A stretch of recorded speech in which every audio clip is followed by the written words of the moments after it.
ោះអើយក៏ត្រល់នៅសល់តែឈ្មោះក៏មានសម្ផស្សល្អស្រស់ម្លេះទេកាលនៅពីតូចធ្លាប់ទៅលំហែគយគុណក៏ខ្មែរចិត្តខ្ញុំលួចស្នេហ៍ក៏ហើយឥឡូវបានត្រឹមមើលពីចម្ងាយដួងចិត្តខ្វល់ខ្វាយសែនស្ដាយស្រណងខែណាឆ្នាំណាខ្ញុំបានជួបកោះ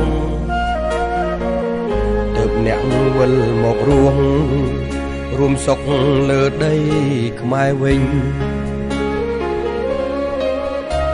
កោះអើយកោះត្រល់អ្នកយំរាល់ថ្ងៃ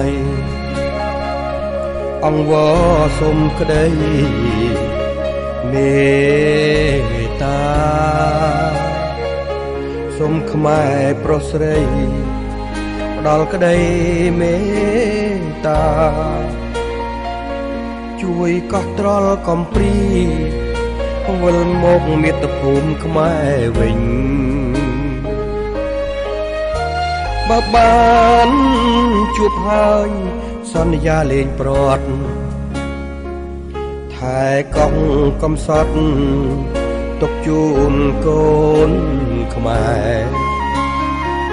គ្រាន់បានទៅលេងកំសាន្តលំហែកោះត្រល់ដែនកោះខ្មែរស្រស់ល្អដូចគីលេ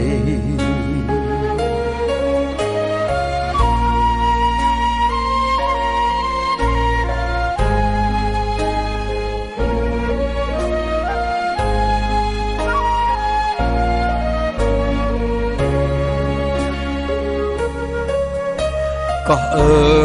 យកោះត្រល់អ្នកយំរាល់ថ្ងៃអង្វរសុំក្តីមេត្តាសូមខ្មែរប្រុសស្រីផ្ដល់ក្តីមេត្តាជួយកោះត្រល់កំព្រីវិលមកមាតុភូមិខ្មែរវិញ